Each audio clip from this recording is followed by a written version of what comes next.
Yo, what's up, guys?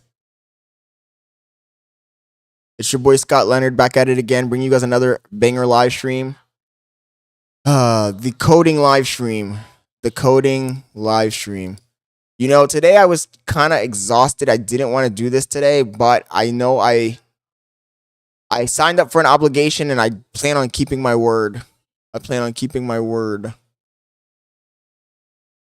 So let's see if anybody joins.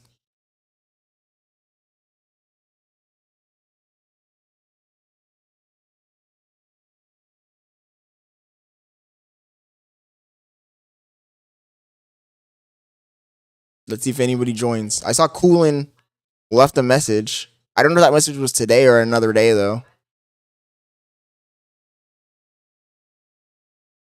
Might be an old message. Let me grab the book.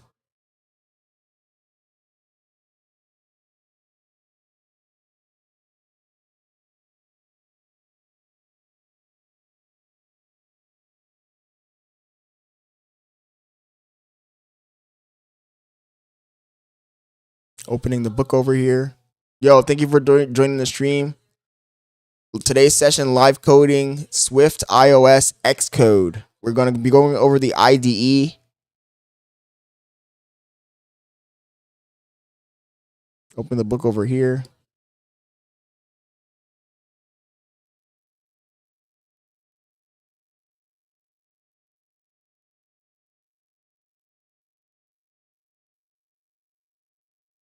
Okay. Let's see if this opens up.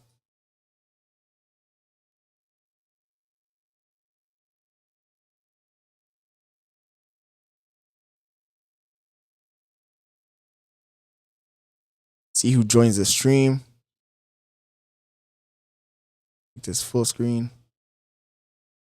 So we're on section 1.6 Xcode. I don't want to start. Well, I'll just start either way. If people join, they join. If nobody joins, they don't join. At least we'll have the video up so we can use it as a reference in the future. As always, let me see if I can open the Discord. I can show you guys where you can find the book that we're using. Yo, Dilrod, thank you for joining, man. Hope you're having a good afternoon.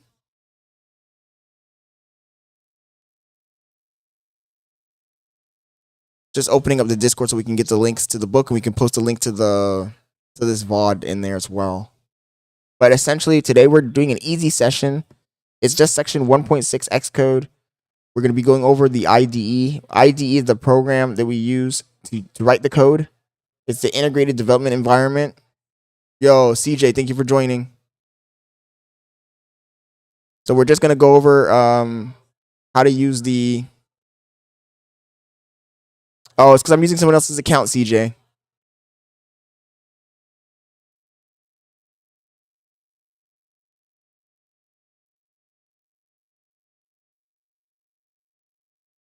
I don't remember. Somebody at my company lent me their account. I think it's because I didn't want to use the book, buy the book or something. It was there's some books in there that I have that are not related to this at all, but I needed their account to access them. It's a long story.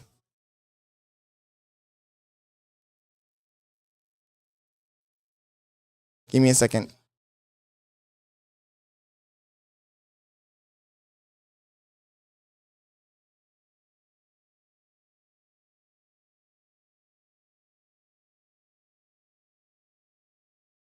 Over here stealing people's accounts and shit. Crazy.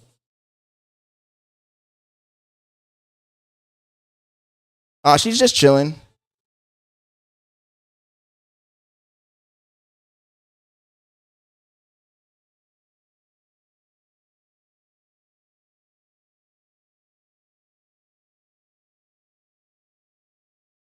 Actually, I should probably sign out of this person's account altogether.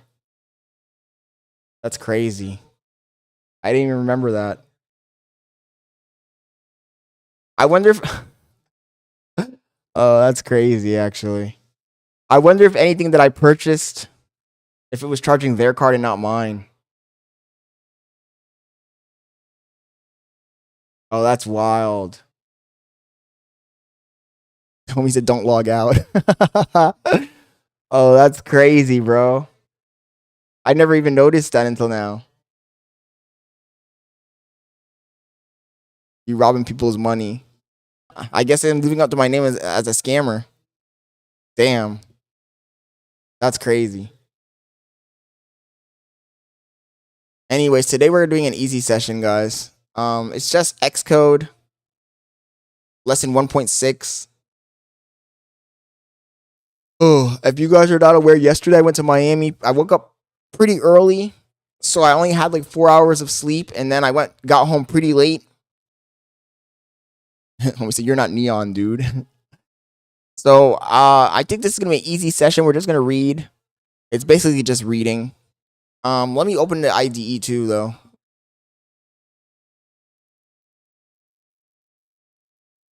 Hopefully, it doesn't cause the computer to like crash or lag too much.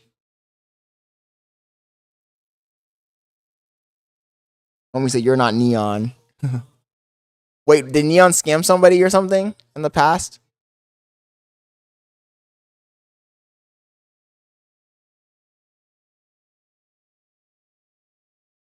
Just waiting for this to open.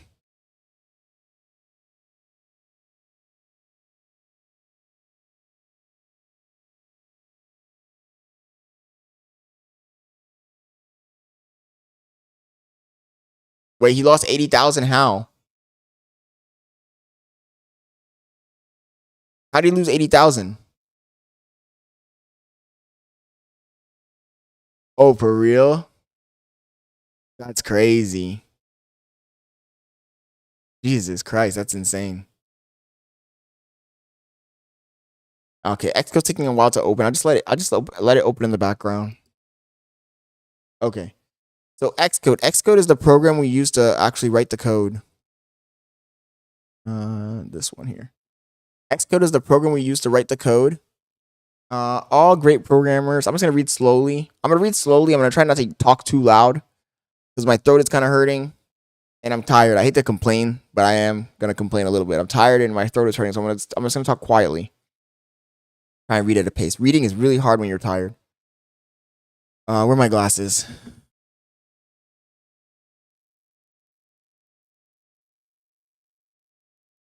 Xcode, lesson 1.6. All great programmers have taken time to become comfortable with the IDE, integrated development environment, they're using to develop their apps.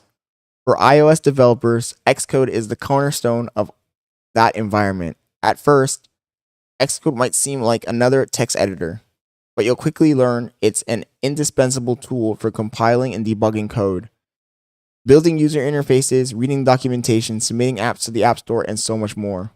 In this lesson, you'll learn to create a basic iOS app, which will give you the chance to become familiar with Xcode interface and its capabilities. This is what you're going to learn in this course, in this section. How to navigate Xcode projects, how to use the project navigator, debug area, assistant editor, and version editor. And this one actually does have a lot of vocabulary. The vocabulary: active schema, assistant editor, compiler, console pan or console area, debug area, executable app, Git, IDE, project navigator, project template, push notifications, standard editor, storyboard, target, inspector area, variable view, version editor. If you guys have joined these kind of streams that I've done in the past for the coding, you know I usually go through the vocabulary and define each one. This vocabulary is more tied to the actual IDE, so it's kind of hard to like define them, but we will learn what they are as we go.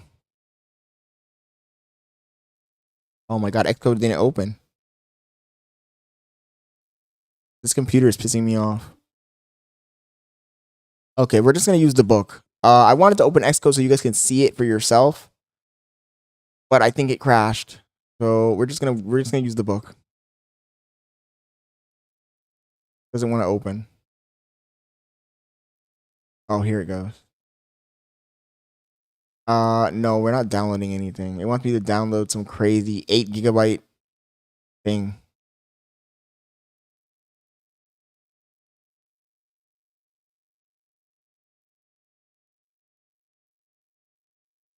I don't want to do this.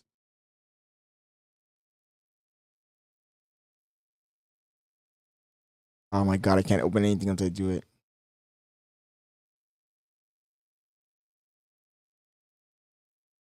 Okay, yeah, we're just gonna use the book. It's too much of a hassle to download that. Plus, the computer has almost no space. I'm running out of space here, so.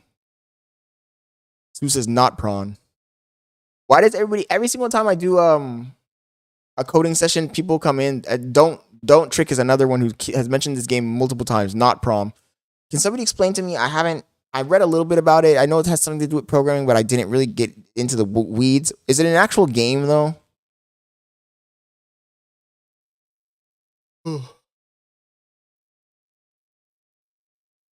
And also, by the way, Sue, thank you for joining. So Xcode 15. To begin your exploration of the Xcode IDE, you'll need to create a new project. Open Xcode, select create new Xcode project. Okay. So here it's going to show you the screenshots of what the actual IDE looks like. Damn, it's kind of pissing me off that I can't open it. On the left-hand side, there's a thing called the project area. Project navigator is what we usually call it. It has the list of all of the files that you're working on, all of the icons. It also shows you the state of the project. It handles Git, everything that you need in order to navigate your project. The toolbar just shows you the status of the build that you're currently on. The editor area is this section down here in the bottom of the screen. The debug area is like a console that shows you the outputs that the program is creating. And then the inspector shows you like the details of every file. First is the editor area. Okay. Which again, the editor area is this main area where you actually write the code. Okay, the first is the editor area where you spend most of your time writing Swift code and building UIs using Interface Builder. The file you select in the Project Navigator column on the left determines what's displayed in the editor area. When you edit code, an overview of the entire file optionally appears on the right. This overview is the minimap. You can interact with the minimap to navigate your source code quickly. So basically, there's like a little tiny thing on the side that just shows you like a summary of all of your code. I actually think I have this turned off on my work computer. I actually forgot about that feature. That's a pretty good feature though. This is an awesome feature. I don't know why I have it turned off. I have to go in there and turn it back on. Above the editor area is a jump bar, which contains the following controls from left to right. Related items, navigate to various related items for the file you're currently editing, which is just this little box right here. Go back and forward. Use navigation buttons to move backwards and forwards through your navigation history within the editor. This includes navigation actions such as jumping between definitions within a file and moving between different files. The path, this one right here, section here.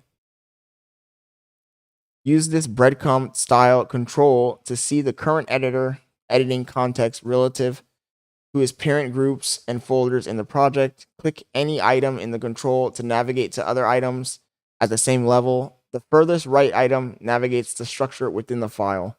So this is basically like the file structure. If you guys are familiar with, if you're familiar with using the Finder on Xcode or the Finder on your Mac, it's basically just a file hierarchy. Code review, this one right here with the back and forward arrows. Code review displays a side-by-side view of the current version and the previous version if you're using source control systems such as Git to manage your Xcode file. So that's just so you can see the history of the file. Adjust editor options. This is just more options. This little box here next to the code review. Change the options of the current editor as well as create an assistant editor that appears alongside your current editor with related files. This is most useful when referencing other source files and when creating connections between source code and interface builder. And then the last option here is the add editor. Add editor. Add an additional editor to the window. Much like the assistant editor, by default, this adds an editor to the right. By holding the option key, you can add an editor below. When multiple editors are present, two new buttons appear to the left of the jump bar. One closes the editor, another focuses the editor, causing it to hide all others. This ability to use multiple editors is an advanced feature that greatly improves your productivity when referencing and editing multiple files. So it's basically just opening two windows. This kind of, if you really think about it, this kind of works like a browser. But instead of browsing the internet, you're browsing your files.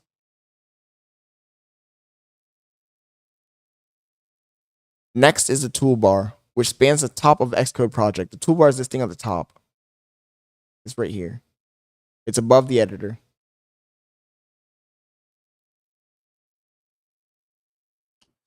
Moving from left to right are the following buttons. Hide or show the navigator. Hides and shows the navigation area. Stop. Stops the app from running. Build and run, which is the chevron here. Verifies that all of your code is correct, and if so, executes your app on the specified device. The devices are specified right here. Project name. Active schema. Two separate buttons. A single Xcode project can create multiple apps, for example, an iOS application and a watchOS application. If you click to the left of the chevron, a drop-down menu will appear. Will let you choose which of these apps you wish to run. Clicking on the right of the chevron allows you to select the device or simulator you wish to run the app on. Library. Opens a context-sensitive library of code snippets, media, colors, and interface builder objects. The options are dependent on what kind of file you're currently editing. And then the hide and show of the inspector is just this thing right here. Just hides the panel, basically.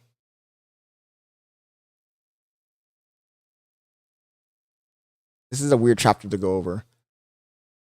It's a weird chapter to go over because...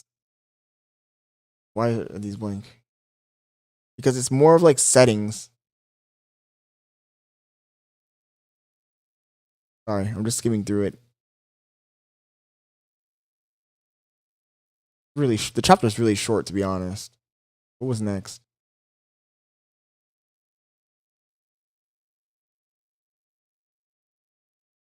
Building, running, and debugging an app. Okay. I'll go through it, but this chapter is short and it's also kind of like very kind of strange to explain. I don't know if that makes sense. Okay, so we went over those buttons. So the next thing is the buttons that were inside of the project navigator. So you see here the project navigator at the top, it has like a section with some buttons. We're gonna go over those buttons next. I feel like this is something that you learn while you're working on a project though. It's like very hard to explain and like go over it and expect someone to like learn these. But it's not really coding, it's just kind of showing the system we use to code. Oh.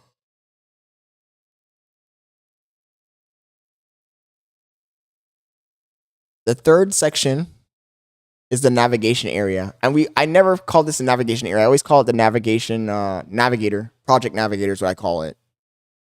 And I think that's what most of the engineers I work with refer to this as, the project navigator. We don't really say navigation area, but I guess it means the same thing. I don't know. Anyways, is the navigation area a narrow column on the left. It's on the left side of the Xcode. At the top of the column is the project jump bar, which allows you to select which navigation to display. It has a list. Moving from left to right are buttons for the following navigators. The project navigator lists all files associated with your project. Source control navigator displays information about your project's Git. Git is like when you're working with multiple people or you want to save your work remotely. You can go back and look at the history of the work. So that's the second button here. This first button just shows you all the files. The second button shows you the source control. Third button, symbol navigator, lists all the symbols or data types you defined in your project. Since a single file can contain multiple symbol definitions, use this navigator when you're unsure which file a symbol defines. This one right here. Find Navigator. The Find Navigator, we do use that one a lot. Find Navigator allows you to perform a search for specific text throughout your project, with the option to also replace the text. So it's just so you can search. Like if I wanted to search the word Project Navigator throughout my whole project, I'd use that icon, type in Project Navigator, and it will show me every place in the project where it's listed.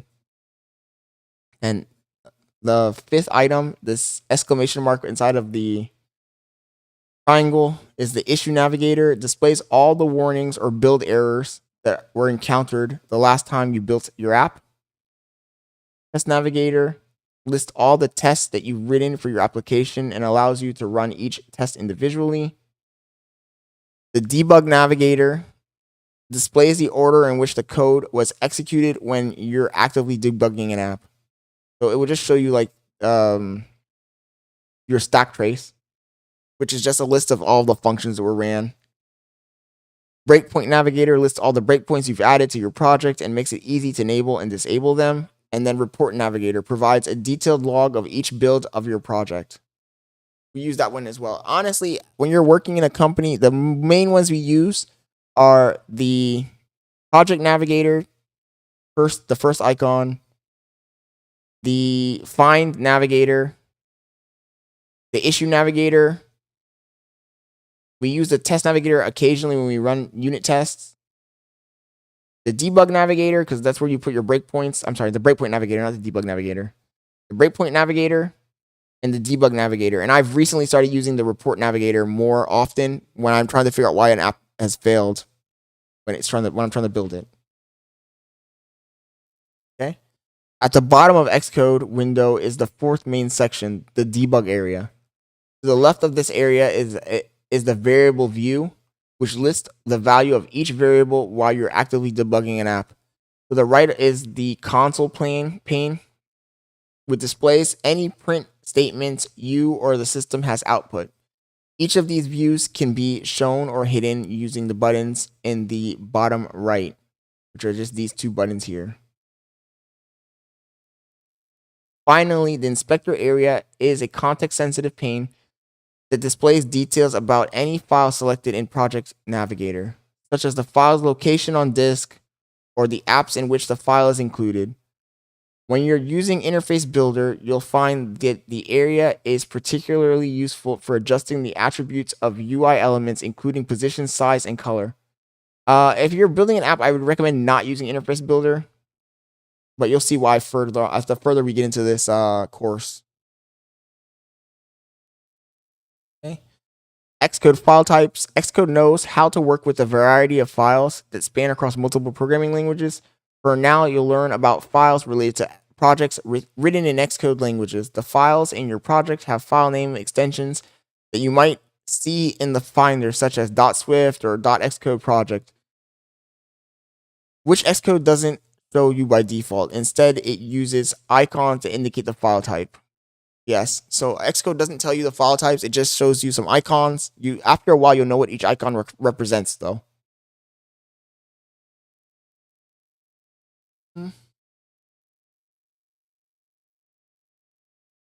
Okay, and they're just showing you the build settings now. This is just to show you like the different types of targets that you can build applications for, and the different icons that they use for each type, which I don't know if I need to really go over in this course. It's just the file types, basically. Instead of having extensions, they have icons to indicate what type of file they are. Keyboard shortcuts, obviously, just going over them is not going to help. This is something you learn while you're practicing your code. And then the Xcode settings. This is also something very personalized. You just go through this and you set it up the way you want it to be set up. It's not something that's like written in stone. Nothing in this section is really written in stone. This section is a section for like setting up your computer, basically, and understanding what each item inside the Xcode does. So this was a short lesson, guys. At the end of it, it had a few questions.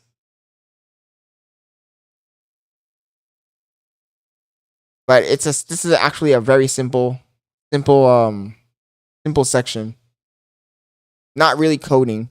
I would not consider that coding. It's just learning how to use the program we use to write the code in. The next section is very similar. I might skip over the next section and go straight into coding. Why is this lagging so much? What's the next section after these two sections of ID shit? Documentation. This is another one that's, we can probably just summarize through it, but it's not like, this is something you learn on kind of when, as you go. I'm sure you guys only care about actually learning how to code. Interface builder basics. Oh my God. Why are there so many sections like this? Give me a second. Let's just go to the drop down. Guided projects. Da da da da. Okay. Okay. I think we're going to jump to this section here. So what we're going to do, guys, for those of you who are following along in the book, next week, when we do this, we're just going to jump straight to this section where we're actually writing code and we're actually learning how to code, because all of the stuff before this section is kind of just like stuff about the program we use, how to look up information on the internet if you get stuck, that kind of stuff, which I feel like you can learn as you go. Does that make sense? So next session is going to be Introduction to UI Kit. Let me just copy this down here. And hopefully next Sunday I'm better rested than today, because today, really not doing the best job at doing this. Luckily, it was like a very simple section to go through. Let me just schedule it now.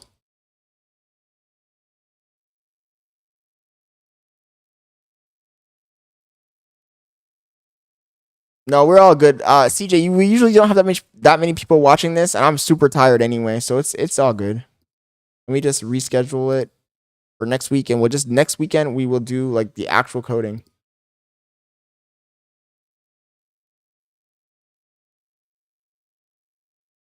Plus, that section wasn't like the best section to actually go over on a live stream, because it's kind of like stuff that you have to set up in your own machine.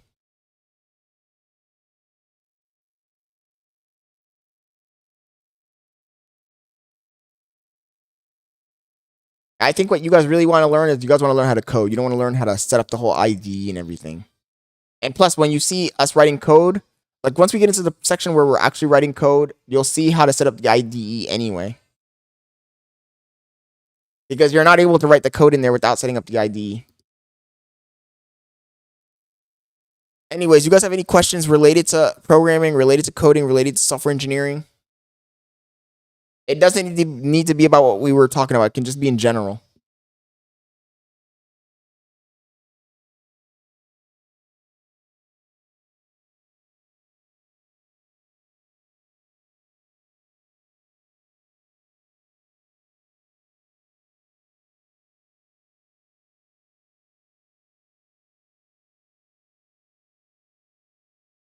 Anybody have any questions related to coding, software engineering, programming?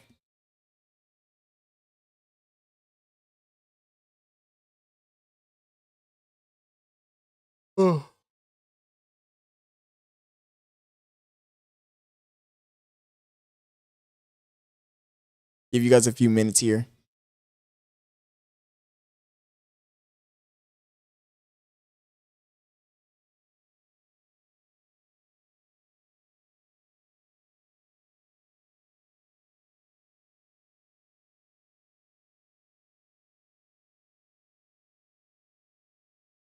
Okay. Okay, guys. Well, I'm gonna wrap it up. Catch you guys next week. Next week we're gonna get into the real meat and potatoes. This week was a simple one. Luckily, I'm super tired anyway, so I'll catch you guys later. And I also, by the way, I will be doing a normal stream, like a content stream later this afternoon. I just gotta take a break, so I'll catch you guys in a bit. Thanks, guys.